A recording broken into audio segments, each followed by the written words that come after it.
Aún hoy, el aroma a humo y frijoles parece flotar sobre los restos de antiguas casas abandonadas en la frontera estadounidense.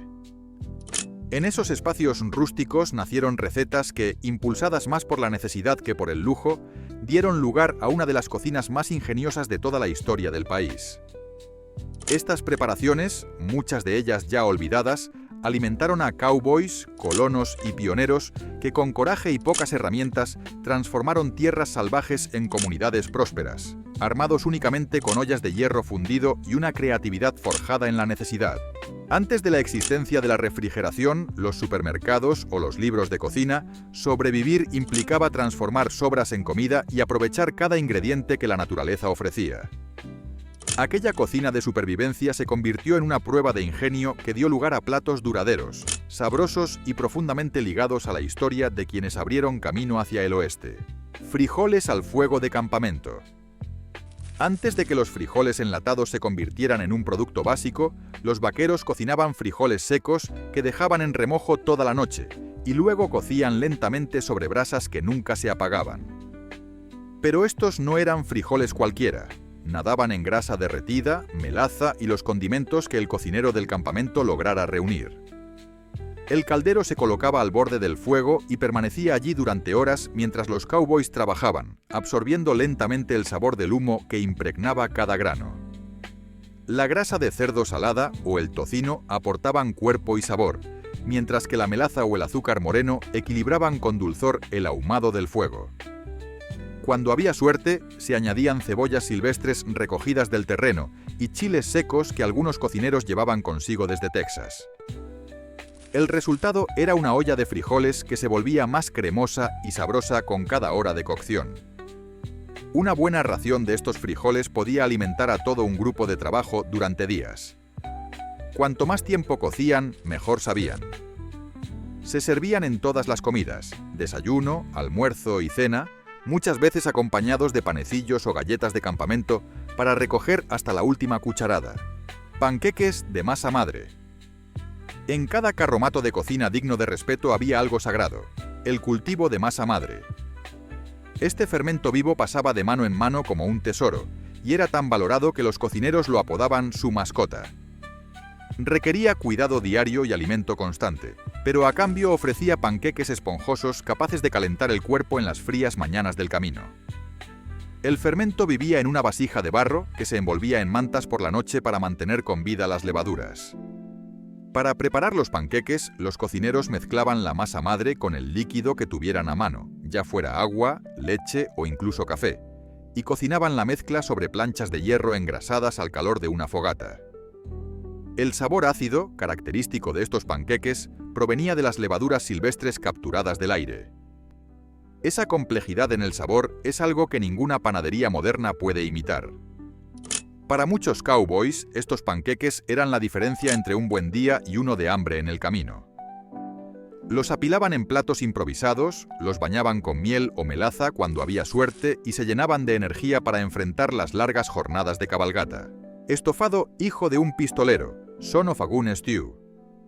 Cuando una cría de res era sacrificada en la pradera, absolutamente nada se desperdiciaba, especialmente los órganos que se echaban a perder con rapidez bajo el calor. De esta necesidad nació el estofado conocido como hijo de un pistolero, que combinaba corazón, hígado, riñones y mollejas con los vegetales que se tuvieran a mano. El nombre hijo de un pistolero era en realidad una versión recatada del original, bastante más grosero e inadecuado para oídos delicados. El cocinero del campamento comenzaba dorando las vísceras en grasa caliente y, si había suerte, añadía cebollas silvestres, nabos de la pradera o tomates enlatados. El guiso hervía durante horas, tiempo necesario para que los tejidos duros se deshicieran hasta volverse tiernos bocados repletos de nutrientes. Era una comida rica en hierro, fundamental para prevenir enfermedades como el escorbuto y para aportar la energía necesaria para las duras labores del día. Preparar este plato requería verdadera pericia. Un exceso de cocción volvía los órganos duros y amargos. Una cocción insuficiente los dejaba correosos e incomibles. Solo los cocineros experimentados lograban el punto justo, y por ello el estofado se convertía en un lujo en plena pradera. Galletas del Chuck Wagon. El cocinero del carromato, conocido simplemente como Cookie, era una figura casi legendaria en la vida de los cowboys. Parte de su fama se debía a su habilidad para preparar galletas ligeras y esponjosas en medio de la nada, usando únicamente un horno holandés y unas pocas brasas. Estas galletas no eran como las de hoy. Se cocinaban en hornos de hierro con brasas calientes tanto encima como debajo, generando un calor uniforme que muchos panaderos modernos envidiarían. El secreto estaba en la técnica: grasa fría cortada en la harina hasta formar una textura parecida a migas gruesas. Luego se añadía suero de leche o masa madre y se mezclaba lo justo para unir la masa sin apelmazarla.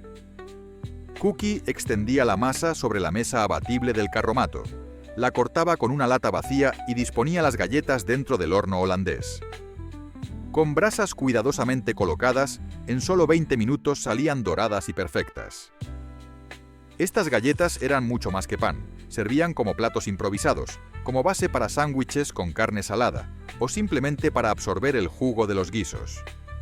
Sin duda, eran una de las preparaciones más versátiles y valoradas en la cocina del camino. Cecina al estilo ferrocarril.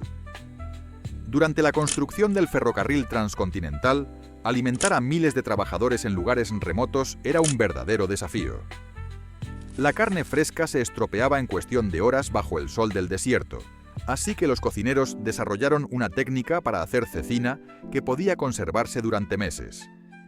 Cortaban la carne en tiras, las frotaban con sal gruesa y pimienta negra molida, y luego las colgaban sobre bastidores improvisados hechos con clavos de vía. De ahí su nombre, Railroad Spike Jerky. El aire seco y el sol abrasador del desierto hacían el resto, deshidratando la carne en 2 o 3 días. El resultado era una cecina tan dura que parecía indestructible, pero que podía durar meses sin pudrirse. Los trabajadores llevaban trozos en los bolsillos y los masticaban durante las interminables jornadas de trabajo. Esta carne no solo les daba proteína, sino también sal, algo esencial para reponer lo perdido por el sudor bajo el sol implacable.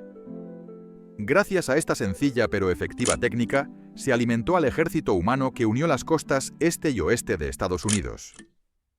La cecina al estilo del ferrocarril se convirtió en uno de los alimentos preservados más importantes de la historia del país. Burgoo. Los colonos de Kentucky crearon un guiso espeso y sabroso que reunía todo lo disponible en un solo caldero. Así nació el burgoo, una receta comunitaria pensada para alimentar a muchas personas con los ingredientes que cada vecino pudiera aportar. En su base se combinaban varias carnes: pollo, res, cerdo e incluso animales salvajes como ardillas o conejos, junto con maíz, frijoles, tomates y las verduras que hubiera a mano. Se cocinaba durante horas en enormes calderos de hierro, permitiendo que los sabores se fusionaran hasta formar una mezcla espesa, casi como una salsa. Prepararlo requería atención constante para que no se pegara ni se quemara, lo que lo convertía en una experiencia social. Todos ayudaban, ya fuera revolviendo la olla o aportando ingredientes. Cada familia tenía su propia versión del burgoo, ajustada a lo que el entorno ofrecía y a las costumbres de casa. Pero todas compartían el objetivo de alimentar bien a quienes trabajaban duro. Con el tiempo, este guiso se volvió protagonista de reuniones políticas, festividades religiosas y otros eventos sociales donde se requería alimentar a multitudes. El burgoo no solo era nutritivo, sino también un símbolo de cooperación y creatividad comunitaria en plena frontera. Tortitas de maíz con sebo de búfalo. Los pueblos nativos enseñaron a los colonos a extraer grasa del búfalo para convertirla en sebo, una grasa duradera y versátil que no se echaba a perder con facilidad. Las mujeres pioneras mezclaban ese sebo con harina de maíz y agua para hacer tortitas que se cocinaban crujientes por fuera y suaves por dentro. El sabor era profundo y carnoso, muy distinto al del pan de maíz común. Estas tortitas se cocinaban sobre planchas planas o incluso directamente sobre piedras calientes, formando una corteza que retenía la humedad interior. Se servían a cualquier hora del día. En el desayuno con un poco de melaza, en la cena junto a un guiso, o como comida de viaje guardada en las alforjas.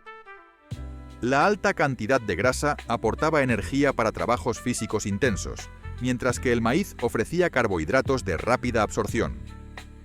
A medida que los búfalos fueron desapareciendo de las llanuras, también lo hizo esta receta. El sebo de res simplemente no lograba replicar el sabor único que ofrecía la grasa de búfalo. Por eso, las familias pioneras que aún conservaban reservas de sebo de búfalo lo consideraban un tesoro invaluable para sobrevivir los duros inviernos con comidas más reconfortantes y sabrosas. Gallina de la pradera con cebolla silvestre a la sartén. Cuando la caza mayor escaseaba, las gallinas de la pradera, conocidas también como urogallos, se convirtieron en una valiosa fuente de carne fresca para los colonos. Estas aves, que anidaban entre los altos pastos, ofrecían una carne tierna y sabrosa que se cocinaba con rapidez sobre el fuego. Los cazadores las llevaban al campamento, donde el cocinero las troceaba y freía en sartenes de hierro, junto con cebollas silvestres recogidas en los alrededores, especialmente cerca de riachuelos. Las cebollas se caramelizaban lentamente en la grasa de las aves, creando un contraste dulce y salado que alegraba hasta los días más duros en la frontera. La carne de la gallina de la pradera tenía un sabor profundo, a medio camino entre el pollo y el pato, mientras que la cebolla silvestre aportaba un toque picante que equilibraba la riqueza de la grasa. Cuando se podía, se añadían hierbas silvestres como salvia o tomillo, elevando los sabores de un plato sencillo a uno realmente complejo. Todo se cocinaba en una sola sartén, lo cual era ideal tras una larga jornada. Esta receta representaba la abundancia que la naturaleza ofrecía a quienes sabían aprovecharla con respeto y habilidad. Trucha al fuego. Las corrientes frías de montaña ofrecían un regalo que no tenía precio a los buscadores de oro y tramperos. Truchas frescas, ideales para una comida sustanciosa lejos de cualquier fuente de suministro. El plato, conocido como trout fire, debía su nombre al método de cocción: abrir el pez por la mitad y colocarlo directamente sobre las llamas hasta que la piel quedara crujiente y ligeramente chamuscada. Esta técnica requería pericia, pues cocinar el pescado sin que se quemara del todo no era tarea fácil. Los cocineros más experimentados sabían cómo domar el fuego, creando un lecho de brasas uniformes que ofrecían calor constante sin llamaradas que arruinaran la carne. Las truchas, frescas y delicadas, apenas necesitaban más que un poco de sal, un ingrediente básico que muchos transportaban en pequeñas bolsas de cuero. Al retirar la piel chamuscada, se revelaba una carne blanca, jugosa, impregnada del sabor ahumado del fuego y del entorno natural. Este plato debía comerse al momento, mientras aún estaba caliente y crujiente, convirtiéndose en una experiencia que conectaba con la tierra y el momento. Fue una receta que desapareció junto con los campamentos mineros y los arroyos puros, hoy contaminados por la industria. Cactus frito con ajo silvestre. Los cowboys estadounidenses aprendieron mucho de los vaqueros mexicanos, incluyendo la preparación de un ingrediente inesperado pero vital en tierras desérticas: el nopal o cactus de pera espinosa. Preparar este vegetal exigía destreza, ya que primero había que retirar con cuidado tanto las espinas grandes como las diminutas púas llamadas gloquidios. Pero el esfuerzo valía la pena. Los nopales tiernos ofrecían una textura parecida a las judías verdes, con un sabor ligeramente ácido y refrescante. Los cowboys los cortaban en tiras y los freían con ajos silvestres recolectados cerca de fuentes de agua. El resultado era un plato vegetal sabroso, con notas terrosas y ácidas, que aportaban nutrientes esenciales que faltaban en una dieta basada casi exclusivamente en carne y cereales.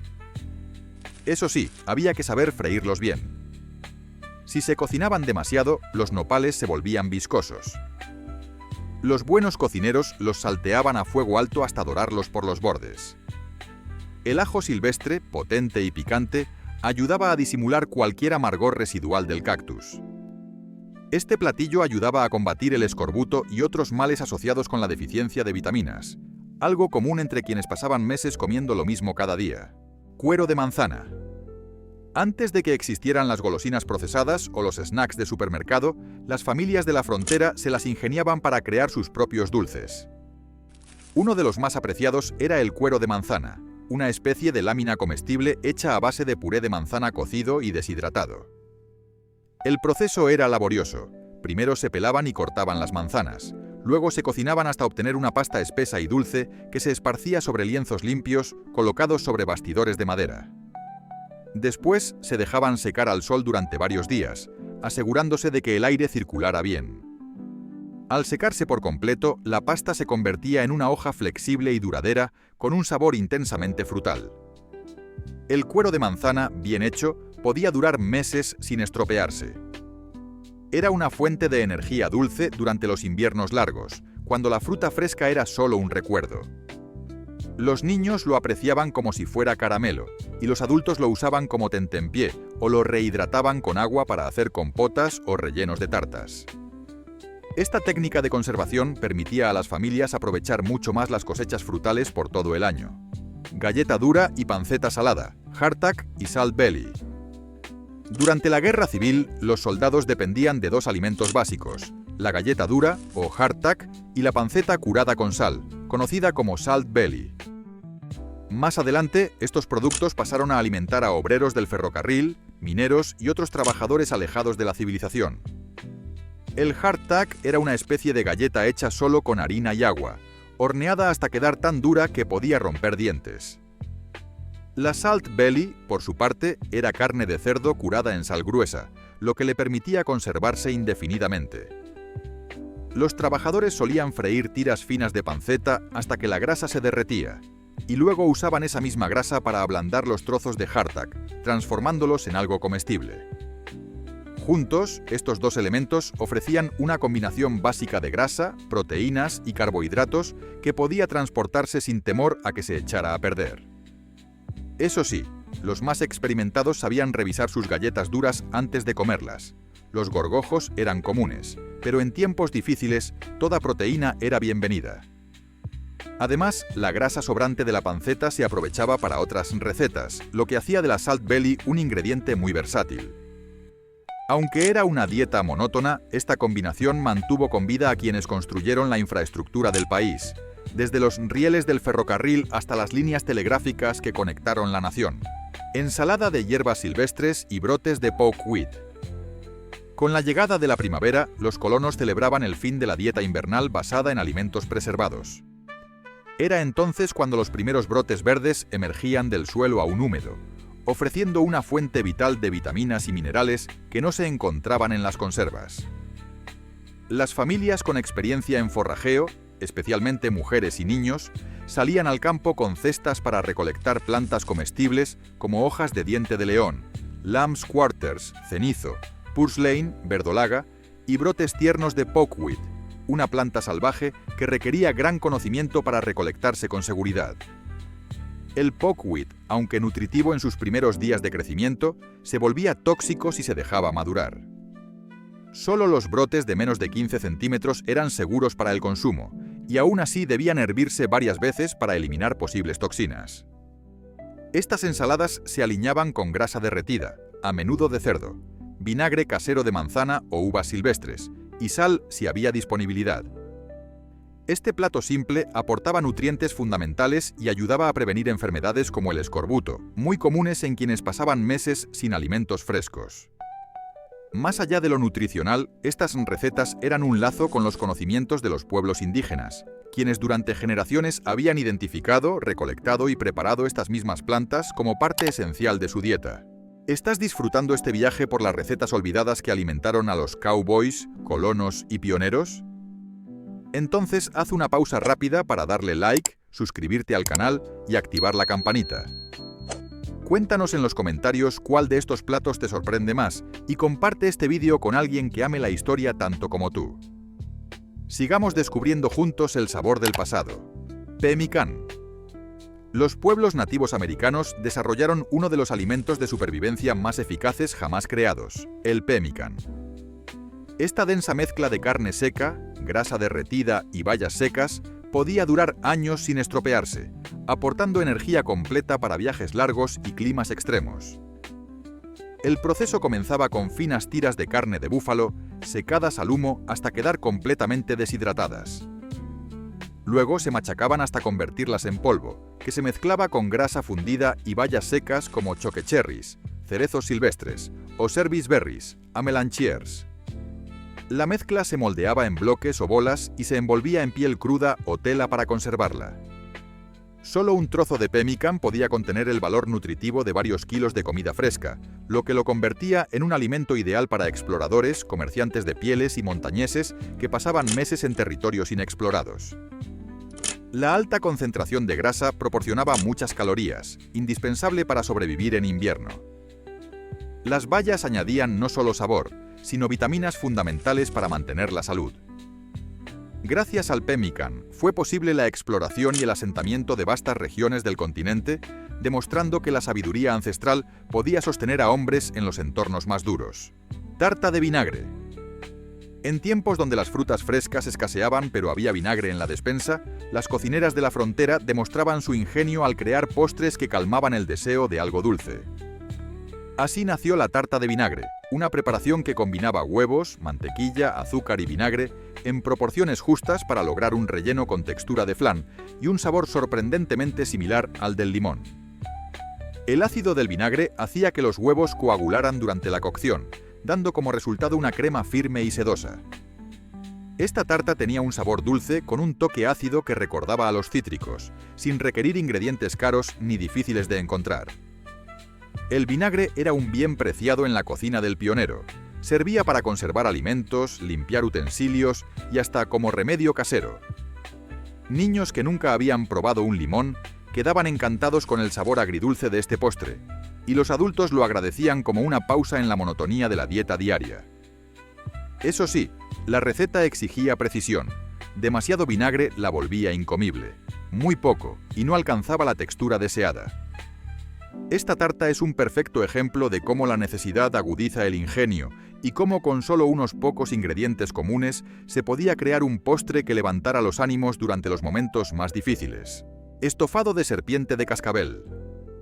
En la frontera, la necesidad enseñó a las familias a comer lo impensable. Y aunque hoy parezca extraño, la carne de serpiente de cascabel se convirtió en una fuente confiable de proteínas cuando otras carnes escaseaban. Los cazadores experimentados sabían exactamente cómo capturar y preparar estas serpientes. Primero, eliminaban la cabeza con extremo cuidado para evitar el contacto con las glándulas venenosas. Luego, la piel se retiraba, dejando al descubierto una carne blanca y firme, similar en sabor y textura a la del pollo o incluso al pescado. Para preparar el estofado, se cortaba la serpiente en trozos, se doraba en grasa derretida y se añadían vegetales silvestres como cebollas del campo, nabos de la pradera y hierbas aromáticas como la salvia salvaje. El guiso se cocinaba a fuego lento durante horas hasta que la carne quedaba tierna y bien impregnada de los sabores. Aunque al principio muchos se mostraban reacios, con el tiempo muchas familias desarrollaron un gusto por esta carne única, que resultaba más sabrosa que el pollo cuando se preparaba correctamente.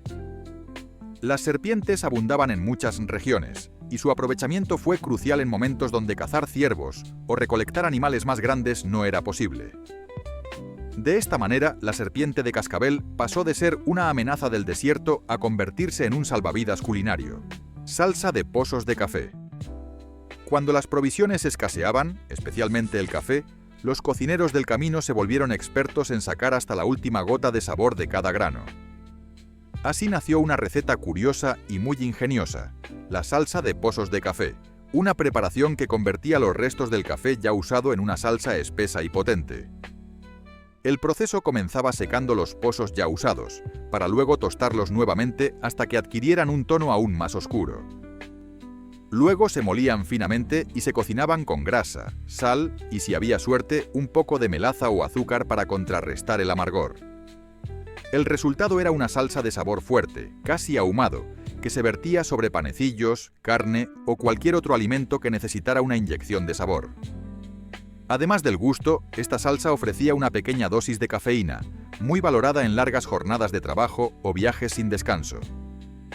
En ocasiones, cuando ni siquiera quedaban pozos de café, los cocineros usaban harina quemada como sustituto, logrando un sabor similar aunque sin el efecto estimulante. Esta salsa se convirtió en una especie de comodín culinario. Mejoraba platos aburridos y ayudaba a estirar las reservas de café durante semanas. Para los cowboys y trabajadores del campo, una cucharada de esta salsa sobre un plato simple podía ser todo un consuelo. Un pequeño lujo que evocaba tiempos mejores y ayudaba a enfrentar el día con algo de ánimo.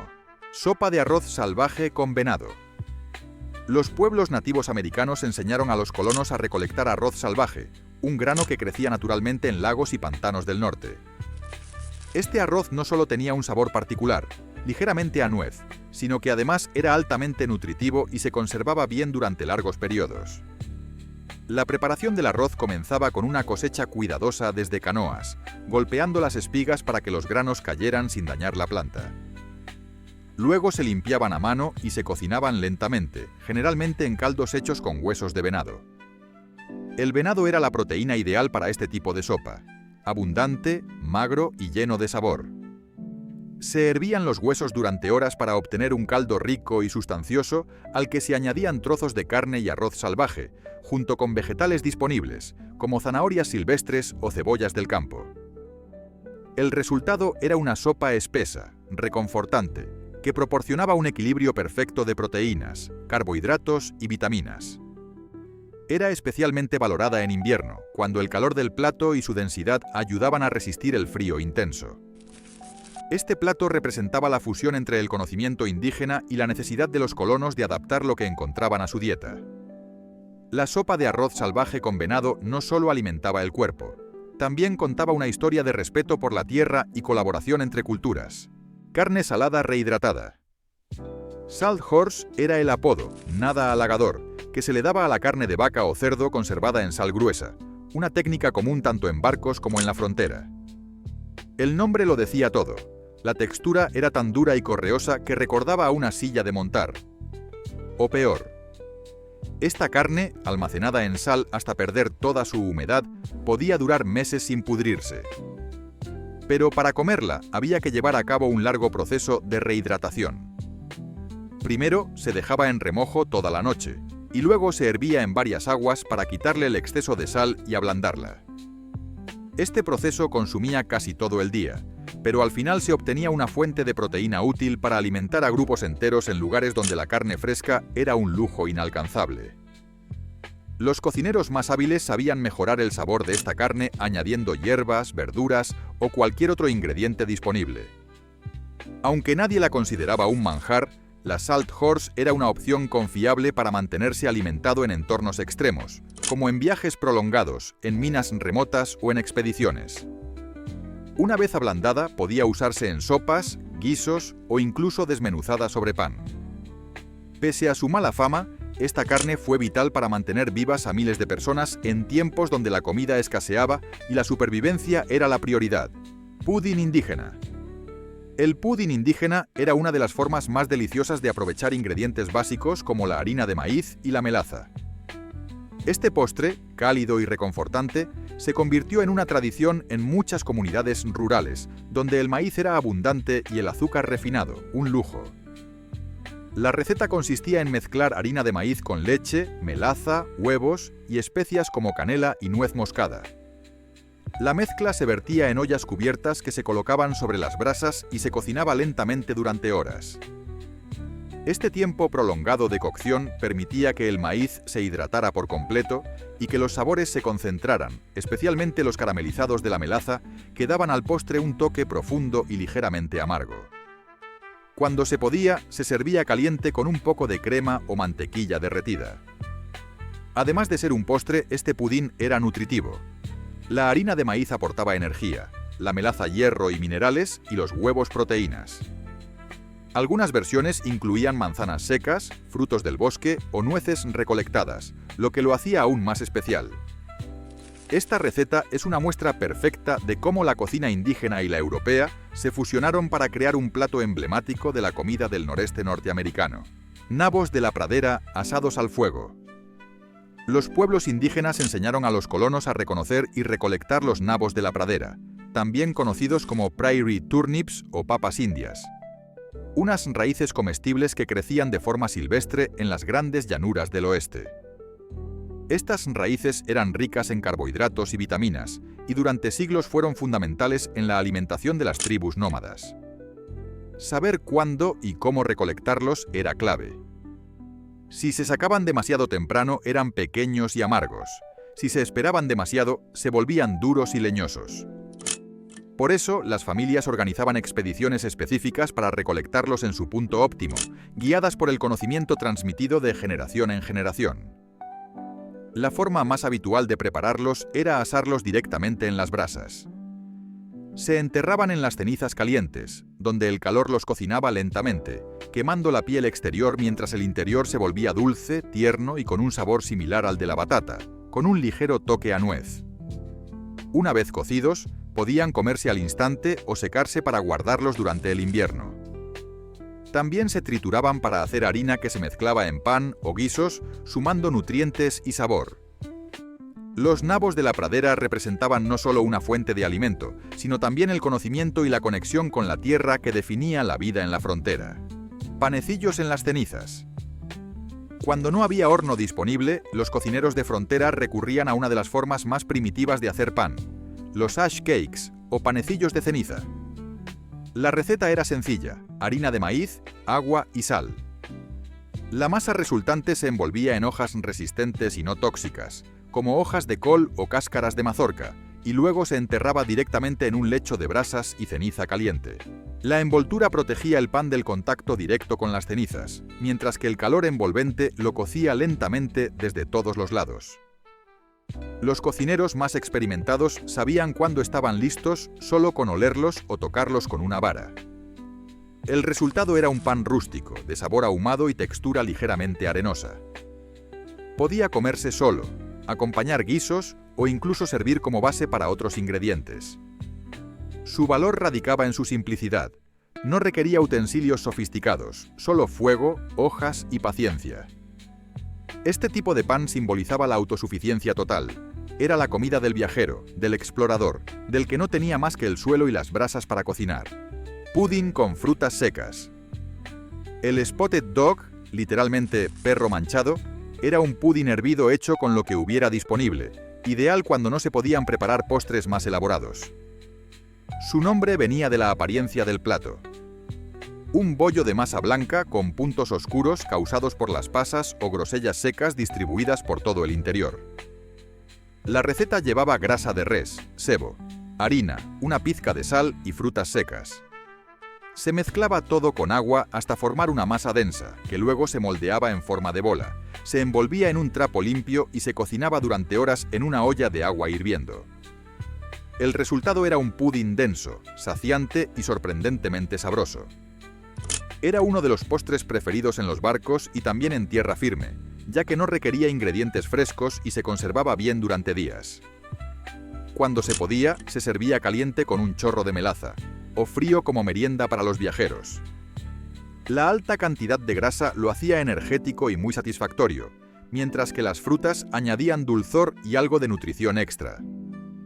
Para muchas familias, preparar un spotted dog era sinónimo de celebración o de recompensa tras una larga semana de trabajo duro. Sopa falsa de tortuga. Cuando las tortugas auténticas eran difíciles de conseguir o simplemente inalcanzables, los cocineros de la frontera se las ingeniaron para replicar el espeso y sabroso caldo de tortuga utilizando otra parte poco valorada del animal, la cabeza de ternero. El secreto del mock turtle soup estaba en su contenido de colágeno.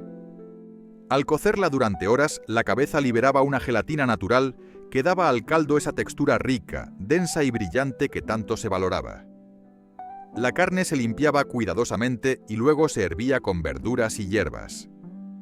El proceso de cocción era largo y delicado. Si se cocía demasiado, la carne se deshacía. Si se cocía poco, quedaba dura e indigesta. Esta sopa no solo era deliciosa, sino también altamente nutritiva. Aportaba proteínas, minerales, vitaminas provenientes de las vísceras y una textura reconfortante ideal para enfermos o personas debilitadas.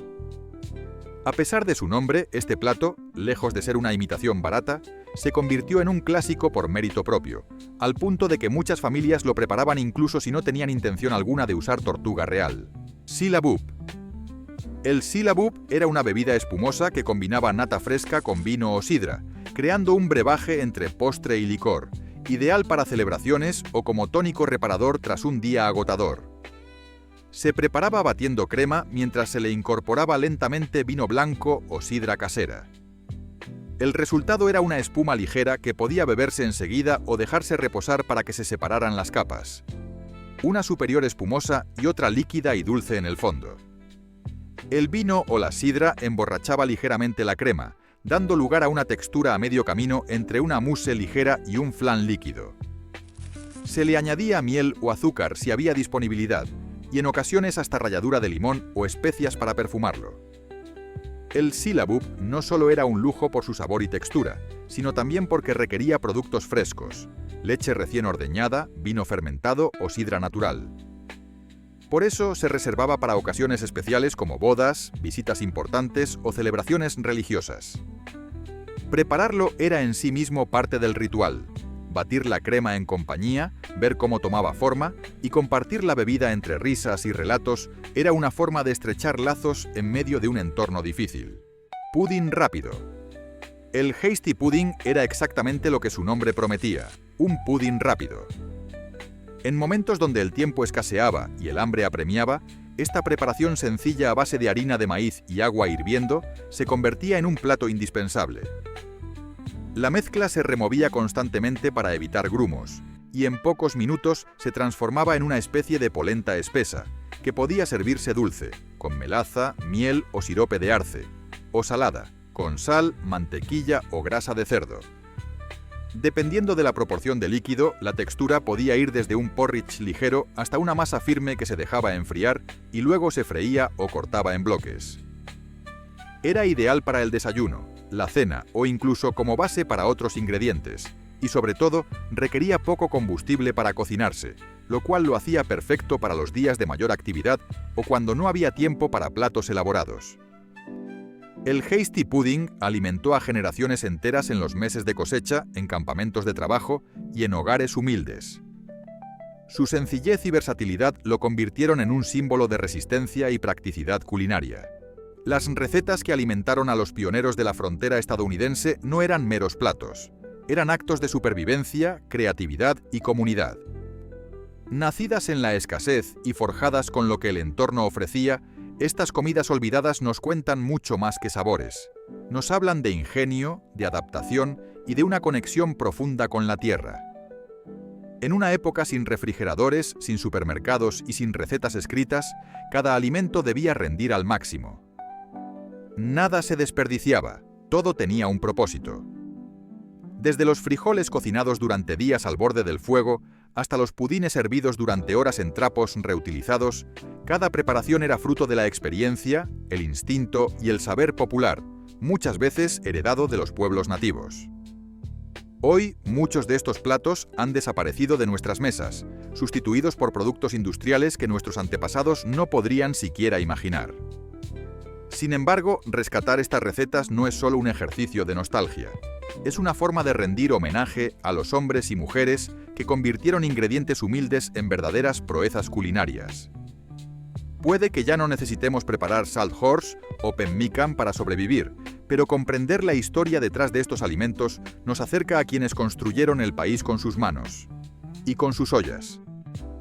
Nos recuerda que, con voluntad y creatividad, hasta el paisaje más árido puede convertirse en un festín. Porque al final, la cocina de frontera no fue solo sustento, fue cultura, fue resistencia y fue vida. ¿Cuál de todas estas recetas te animarías a probar hoy? Comenta Cowboy si has llegado hasta el final.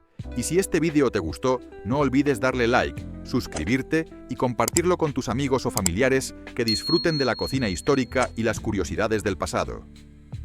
Tu apoyo es lo que nos permite seguir trayendo historias sabrosas y olvidadas a la vida.